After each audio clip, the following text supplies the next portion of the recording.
Hi everybody, welcome to the Rambling Toffee podcast. I am Mark. I hope everybody's doing well this Monday.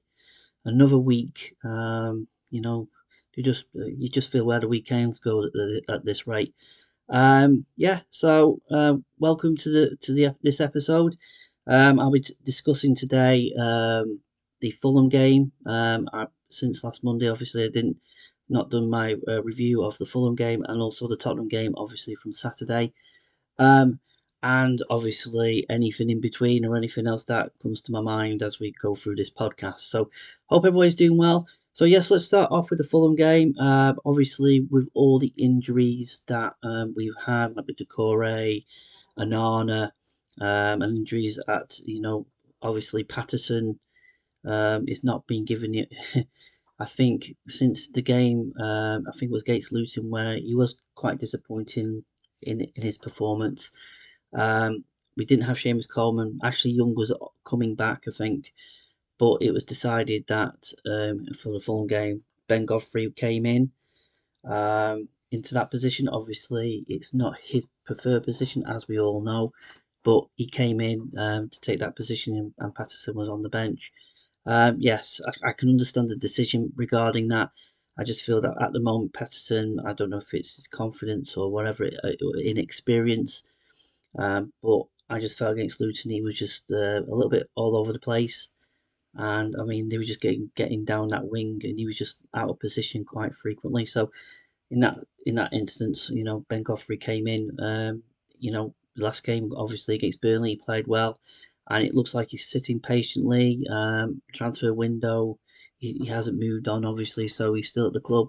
And I think we need all the players that we can have at this moment in time, especially with all the injuries and not having that money, obviously, or any kind of money to reinforce and bring anybody else, additional players coming in. Obviously, so yes, it was the right decision for him to make that call for him to come in, stake his claim basically to get some game time. So yes, other than that, of course, Danjuma started as well. He given it another opportunity to actually go out there and put a performance in. So he was given the opportunity. Of course, with Nana missing, we're still missing Idrissa Gana Gueye. So it was like a decision was made to put Ashley Young in on the wing. But I think Jack Harrison was playing more centrally. Dwight McNeil playing on the left side, and Ashley Young taking on the right side. Um, so yes, and then of course with James Garner in the middle, taking those positions. So it was just thrown together players that we have and just basically go for it. And of course with Dominic Calvert-Lewin, starting as per usual as he has been doing recently. So yes, but everybody was a bit worried and thinking, oh god, we have to put this team together. How are we going to get results? We need results. We need to get points. We need to keep on going.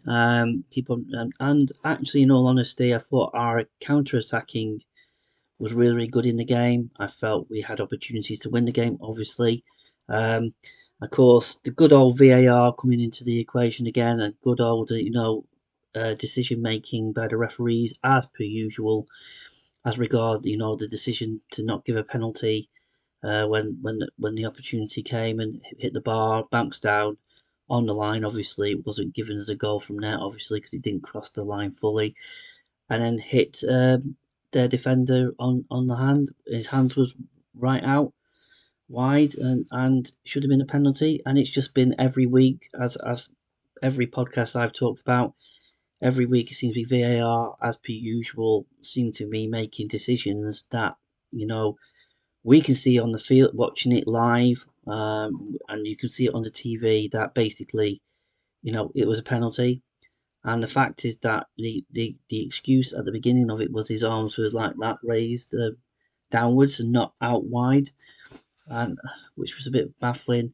Then you got the other story that he didn't, wasn't expecting it.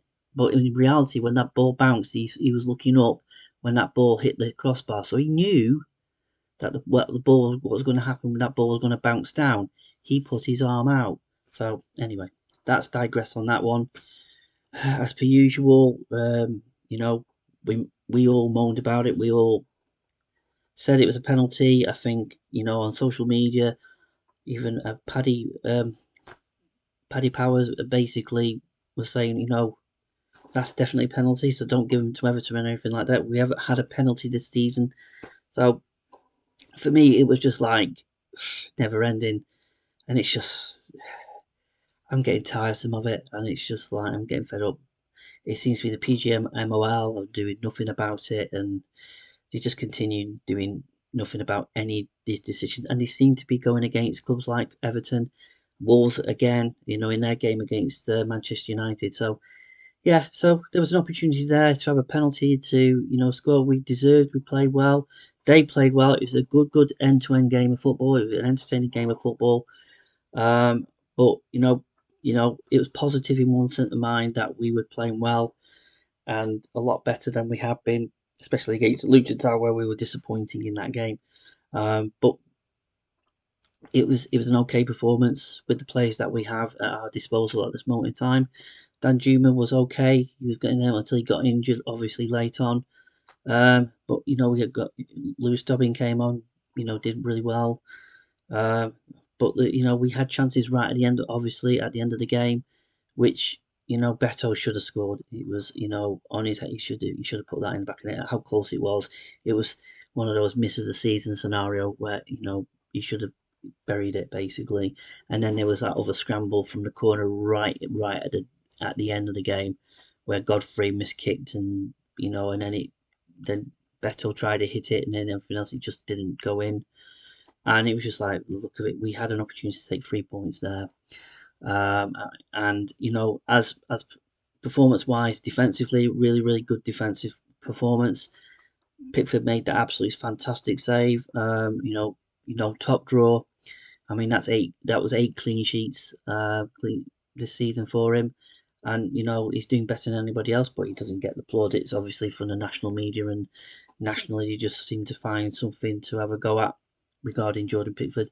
But but that's just the way things are at this moment in time. It's just that we don't get any kind of plaudits for anything that we do right or do well at. Only if you're a local journalist or local media, or you've seen it as a fan. Godfrey played well, I thought, coming into that position. He's not played for a while. He made a great challenge, great interception when they were going forward. It looks like it was just to be a simple goal that was going to take place, and he came in and did his thing, and he was able to clear it. And it was a good performance from his part, and he deserved to actually start in the Tottenham game. So, but it was good. We come away with a point. We didn't concede again. We were hard to beat as usual. And it was getting back to basics again because obviously we tried to play 4-4-2 in the Luton game, which obviously didn't work. Obviously, injuries, were a key on that situation, or why it was obviously tried to go 4-4-2, but it didn't work, and we move on. We reverted back to what we've been playing all season. Yeah, so let's say at that point, that's what we needed. We do need the points at this moment in time, but it's the start. It's better than to getting nothing at the moment, and especially with the amount of injuries that we currently have. So yes, so that was the Fulham game. We then obviously Tottenham on Saturday. It was going to be a difficult game as per it's Tottenham. They are a good team. They've got some good players. We all know about Richarlison. We know what to expect from him. But the team itself, it reverted back to our usual formation and tactics. It was great to see Idrissa Gana Gueye back in. He take the position. Obviously, Onana's still injured. Obviously, Decore is still injured. Obviously, he's on the grass at the moment. Hopefully, as we come up to the City game, he may be available. He may not. I don't know. We'll find out in the press conference near to the game on Saturday for that one. But they were two players in our midfield that were out injured. So it went with Idrissa Gana Gueye. He went with James Garner in centrally, and I think he put Jack Harrison, who played the Decore role behind Dominic Calvert-Lewin, and Dwight McNeil and Ashley Young still is stuck to his role in the midfield on the right hand side, and Dwight McNeil took the left hand side and continued with Ben Godfrey, and everything other than that was the same as it has been for most of the season. So So yes, it was from my perspective, it was a good start in the first half. We had opportunities in the game, throughout that first half, but of course, quite early on, one moment, I think for Tottenham in that first half, I think they didn't create that much opportunities. They got a couple of opportunities. The first one, of course, 3 minutes in, and Richarlison scored. You know, just typical, just break on the break, one opportunity, bang, he was in.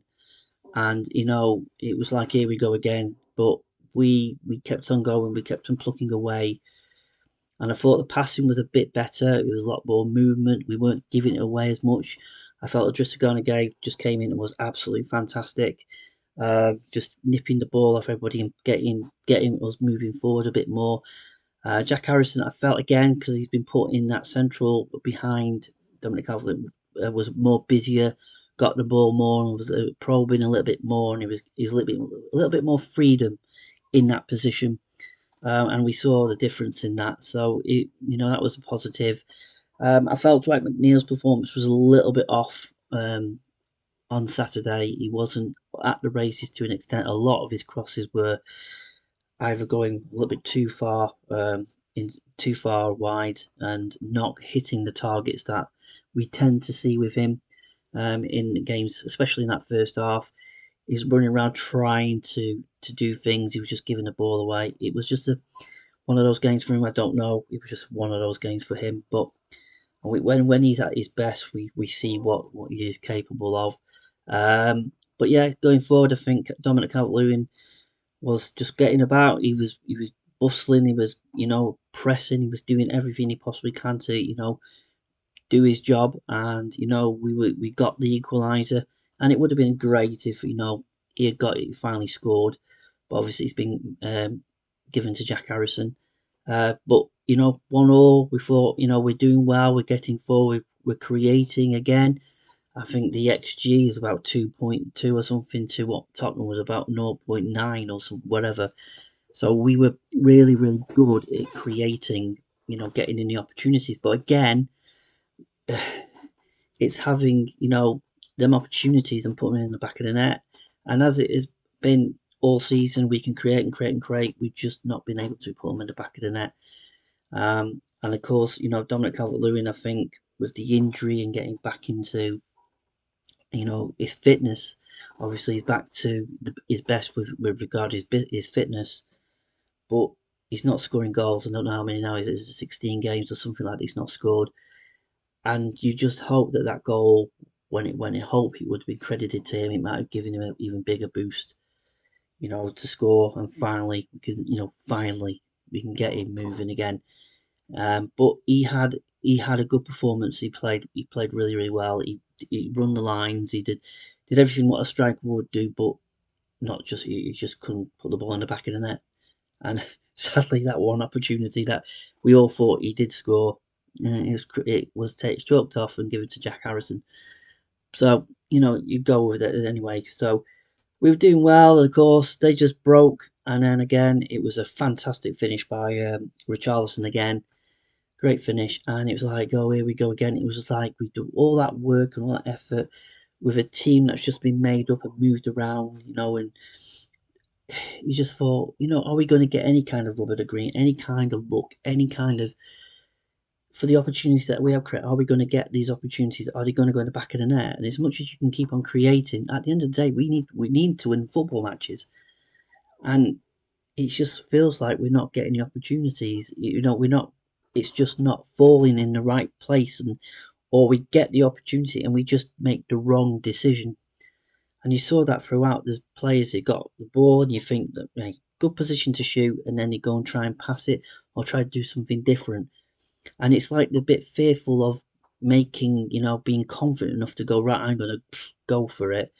And that's probably what is currently happening at the moment, is that we're getting in the opportunities and getting into the places, but it's confidence and then just the wrong cause and the wrong decision, and it's just been like that all season. And when it does work, we've seen it as well this season. That we score 2, 3 goals.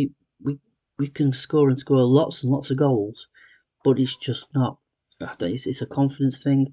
but it doesn't help with injuries and everything else. But anyway, the first half we're 2-1 down. It's like all that work, and I just generally thought, hopefully come out in the second half, we can put the effort in again, do the same things, and hopefully we'll get back into the game. And it was but we came into the second half and we started off okay, and then all of a sudden it seems to be Tottenham have changed things for themselves, or they upped their game a bit more, and they were having the ball a little bit more of the possession, getting forward a bit more, creating one or two opportunities and everything else. So it seems we would be pushing back on it. But then we started to play our game again, and we started to try and probe again. We started trying to get forward, and it just felt that you know we just we need to change it.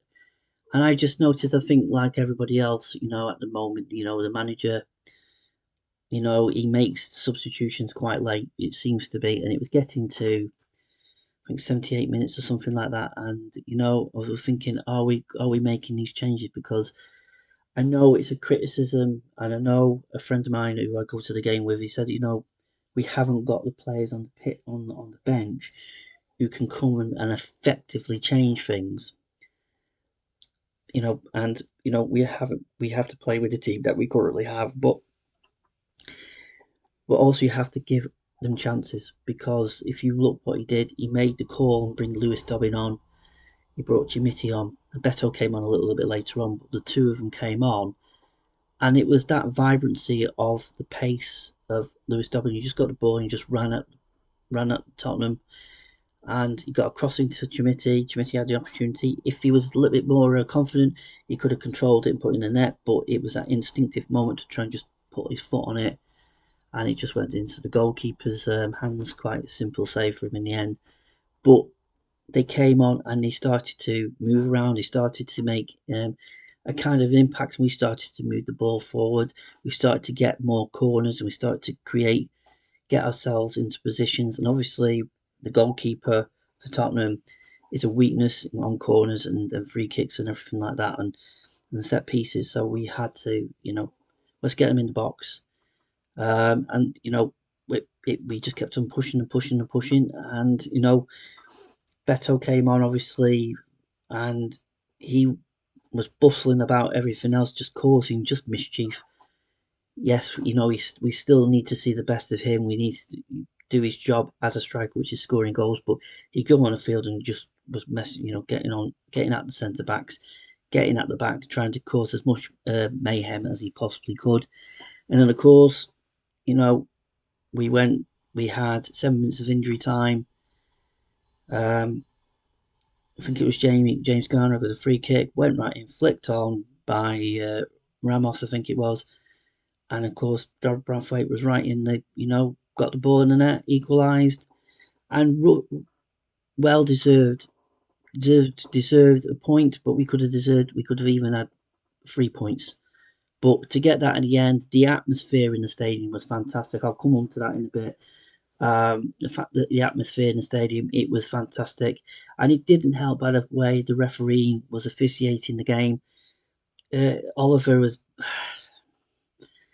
he's a terrible referee, and the decisions he was making late on, decisions throughout the game, it was like he was trying everything he possibly can to not give us goals. I mean, the VAR check on the first goal, I think there was a VAR check, and I think obviously it cleared. I think it was something to do with the goalkeeper, might have been pushed, but it was given. And then that one, it was about, was it 3-4 minutes? Just kept waiting and waiting to see if it was actually given. And, it's just dragged it on. And it was like the VAR, not just with him, but the VAR officials, it was like, it felt like they were trying everything they possibly can not to give a goal. And I don't know, maybe I'm being a bit conspiracy theorist, maybe I'm being a little bit over the top there, but it feels like it's every week. We talked about Wolves and everything else regarding them, and them decisions that have been made against them. It just feels like they're trying everything they possibly can to not give us the decisions that we want. And as I said about the penalty calls, we've just had plenty of opportunities this season and last season where Decisions have gone against us. We should have had penalties. We should have had, opportunities in games and just not being given. And you look at them and they're not given. And you look at them, you think they're penalties. Well, why are they not being given? But he was poor. He was just giving out bookings. He seems that he didn't book any of the Tottenham players. Tottenham players were feigning injury, Maddison being one of them. And they were just like, trying to delay the game. They were doing everything they possibly can. But it seems to be Everton players were getting booked, and it seems to be he was looking away at certain decisions. That is what was going on the field, and you're just like, if I look that way and I don't see it, I don't know. It was another poor refereeing display. You can understand the anger that we felt at the end of the game. That typically is another referee trying with the VAR officials to try and screw us out of getting a point or even 3 points. And as I mentioned about the Fulham game, it's just it's one moment. You see, if we got these decisions like penalty decisions or anything like that, we would have been further up the table. Even with the point deduction, we would have been safely away from the relegation places. But it just continues on, and something needs to be done about it. But it just feels like nothing is being done about it, and it feels like I know the fans forum sent a letter to the PGMOL. I forgot what his name is now. Who runs the refereeing association? He needs to ask the questions about all these incidences that we have had, but nothing. But it's not come back. I've not heard anything. What they've come back regarding any of those issues and why those decisions were made. But since then, we're still getting the calls going against us all the time. Anyway, so yeah, it was 2-2 draw, a good point, but it could have been more. It was better performance as well. You know, uh, with the players that we currently have, and we take the positives from it. I have to be positive because there's a load of bloody negative everywhere else, but it's trying to be positive with what we got. We got a thin squad, obviously, and they went out there and they battled, and they did it against Fulham as well. They've gone out there with the cards that has been dealt by the manager and by the team itself, and he's just gone out there and put a performance in. Tottenham have got way, way, way better players than we have, and Fulham have as well. If you look at the players that they have, currently, and they've got everything set up and perfectly for them. They've got strong, bigger squads. They can make more changes than we can, and so on and so forth. But we take the positive. We'll take week in, week out. Take these performances. I know the points are better than nothing, and we move forward. And hopefully, we'll start seeing players coming back, like Siddecore and Arna, and we'll start seeing like Seamus Coleman was back obviously in the game, and he was monumental in the equalising goal in the second one, where he was with Ramos and basically was really going at him after when we actually equalised. It was like absolutely really going at Ramos, and it was fantastic to see. You see that passion, and it's great to see him back in the team. Doesn't care how old he is. In that sense, he can still do a job. He can still get on the field and still do a job that say a 20-year-old can still do, and it's great. Long may it continue for him, but it's great to see him back in the team and proper captain. So yeah, that was those two games. We got City in the next game. It's going to be a very very tough game. They are well. We all know how good the team they are, and they're going for challenging for win the title again as per usual. So it'll be a difficult game, but all we can do is just set up the best we can. Hopefully, we've got some players coming back, and we can just set up and see where it goes. That's all we can do, and hopefully we can come away with something. But we'll have to see on Saturday. So I'll give everybody a review on that next Monday. Hopefully, it'll be positive. If it's not the result we want, but if it's a good performance, then I'll take that any time. But yeah, so we'll see how that pans out. But yeah, just a few things about Saturday that the protest obviously continued. Um, fantastic support as ever from everybody, from all the fans, in the stadium with the placards. I just want to thank again, the 1878 group, and all the volunteers who handed out the cards before the game. It was fantastic to see that support again. We keep on pushing this protest, keep on making the points that we need to. That we deserve those 10 points back. It's been, as it says, the Premier League, they don't know what they're doing, and it's absolutely true. And hopefully, the appeal, that took place last week, the hearing took place, and now we just wait to find out if will we are successful in that appeal. I know the KC, he was actually, a lot of people, Super Silk, I'm going to call him. He was at the game on Saturday. Hopefully, he's done his bit and he's done everything he can to actually, get the mitigation factors into the hearing, and hopefully, I would love, and I'll be absolutely optimistic. I'm trying to be positive that we'll get all our points back because of, if the mitigation circumstances that have got us into the position that we are is taken on board and is actually accepted, that's what's happened. That means that £19 million that we've overspent on will be wiped out, meaning that it won't be there. So that means we will not have the points deducted, and we should have them back. I hope. Please be honest. I'm hopeful of anything, but we'll see. And hopefully, if that's the case, hopefully the second charge will get thrown out as well, meaning that we'll be a little bit further up the table. We can all take a deep breath a bit more, and then we can just focus on getting, moving forward in any way we possibly can, get to the end of the season. The only thing that, of course, is out there is the takeover, and we may hear something more after that appeal, as when it's been confirmed what's actually happening. It's a bit of a strange one why the takeover can't happen before we find out what's happening in the appeal process. It's a bit of a strange one. Of course, they still have all sorts of problems going on. 777 Partners maybe putting money in as per usual and trying to keep the club going month to month, which is great in one sense, but they've got a lot of problems with other businesses that they are part of and everything else that's going on. So there's a lot of concern there. But yeah, we'll see what happens with that one. But it's let's be positive and be optimistic. Hopefully, that we will move. We will get those points back in some form. I just hope it's all of them. It would be absolutely fantastic if it was.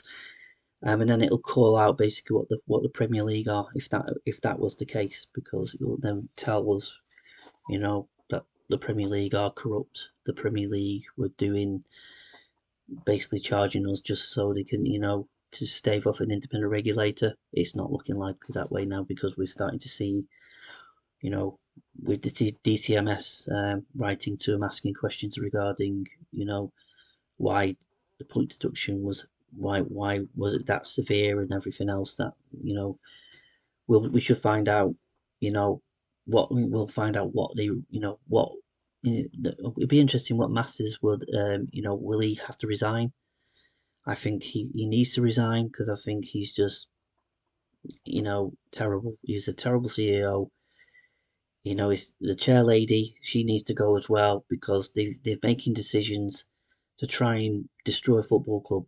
And I know I've said in the past that the Premier League, I mean, the owner of Everton Football Club and the previous board, they've also, caused the problems that we've had over the many years with everything, everything that's happening off the field in that form. And, they've caused it, but the Premier League have not, they are, instead of helping Everton Football Club to grow and to be better off the field, we've got a new stadium that's being built, as obviously that's what we're trying to do. We're trying to be better off the field. We're trying to, with a new stadium, that means more money coming in. It means sponsors and everybody else wants to, be part of that when it happens, because you're 2028. There's going to be games taking place there as well for the Euros. So it's all that. There's a positive thing in the horizon going forward, but it's just not being. It's just being looked at, and thinking, well, we don't care. We don't care if your club goes into administration. It feels like they don't care. And as much as, yeah, for a period of time they tried to help the club to make sure they were compliant, but, we sell our best players and we still get a 10-point deduction. And they changed the rules halfway through the process, and these are all wrong things. Why making those decisions? What prompted them to change that decision? Why did they do that? And I've talked about in this podcast many, many times. So it for me, that if we come away from this with the appeal, and being successful, I feel that the likes of Masters and is it Alison Britton, the chair lady, and whoever else, they need to really, really look at their, look at themselves and actually look. Are they right to actually run the Premier League going forward? You need competent people there, not just dealing with the competition side of it. If they're still dealing with the financial side of it and PSRs and all the other things like that, regulations and everything else that they're going to do, you need better people, competent people, and you also need to be working with the independent regulator to make not just the six clubs that there are who seem to be getting all the decisions when on the field at the moment, and off the field they seem to be getting all the money. It seems to be they are the where the focus is at, and the other 14 clubs basically we can't, we have to sell players so we can buy players to try and keep in without breaching. So the rules. I know it's changing, but that shouldn't be the case. It should be balanced. The competition should be balanced. All teams should have the opportunity to challenge and to bring the best players into their team and to actually want to progress and want their team to actually get into Europe, a Luton Town or any team of that nature. It doesn't matter if the staging's small or they just come up from Championship. They should be allowed to, if they have the money, to be able to actually, if they do it right, they should be allowed to actually put that money in to buy the players that they want to try and compete, not just in the league but also in the cup competitions. It, you know, is we will always say, oh, is it worth Luton getting a European spot? You know, 99% of of football clubs or football fans will probably say they're too small. They're a small club because they won't ever get Europe. They will never win the FA Cup. They'll never ever win any kind of trophy, and that's wrong in some sense. I just feel that every team when the season starts should fans alike should have that confidence and think maybe we could do quite well this season. Maybe with the players that we bought, we can do quite well. We can compete, can be competitive against the so-called big clubs. But in reality, we're all big clubs when you're in the Premier League, and it should be treated like that. Not Masters, who comes out and says that Everton and Nottingham Forest or all the other clubs are all small clubs because he's referring to the other six clubs as the big clubs and everybody else are all small. And that just gives an attitude from the Premier League and from Masters' point of view that you're a small club, you stay as a small club, you go beyond your means. You don't go beyond your means. You don't go and spend hundreds of millions, millions and millions of pounds on players to try and compete. No, you stay where you are. You stay in your place. Leave it to these other the big clubs. They know where they, you know, that's where we want it to be, and it shouldn't be like that. And anyway, I can ramble on and on and on. But yeah, just before I go, I just want to say also for TNT, I didn't mention this. I should have mentioned it earlier on. Great coverage from them. Not like Sky Sports, who tried to hide all the story, about the points deduction, about the protests, about what we're doing or why we're doing it. Everything else, they were fantastic. They allowed the placards, they talked about, they allowed the cars when we put them behind them. they interviewed Ben Winstanley from the Bulls View on the pitch before the game, so they got the fans' perspective as well. So it was really, really good coverage, which it needs to happen more so. And it's just a shame that we have Sky Sports, which has been in bed with the Premier League since 92, 93 when it first inception. That it seems to be that they've taken notes from them to hide things. Of course, Andy Burnham says, I had an interview and it doesn't get aired. I believe Toffee TV guys have did an interview and basically, you know, they took it, they didn't air it, they didn't do anything with it, and basically since then they've not even been asked up to be on Sky Sports News at all since then. So which is a bit, and it just seems to be they're trying to black out the whole radio silence, as it's called. Anything that is Everton related or anything that we are talking about or what we feel, and it's not been given any kind of national press, the news, Sky Sports News, or don't even talk about, the letter that the DCMS has sent to, the Premier League. Nothing, because they're too busy having a good time talking about Jurgen Klopp, and leaving that, leaving Liverpool at the end of the season. I just, it's just, it just baffles me, and we need to be in a balanced world where fair views, and you just hear both sides of the argument, both sides of the story. But it just seems to be Sky Sports or a lot of national-based newspapers, journalists, decide to take, if they are talking about the points deduction or they're talking about they take the side of the Premier League, and it's like it seems to be their paymaster, and they don't give any kind of balance or any kind of balanced view what we feel or what the club feels or what Evertonians feel about everything and anything that's going on, and it's just not fair at all. And it's not just us, it's the other 14 clubs. It just seems to be they spend most of their time, national media, and if we're talking about those 6 clubs, we don't care about anywhere else. Newcastle gets a bit of scope a little bit because who owns them, but if you think about it, everybody else, it's like, don't care. You stay where you are. You stay.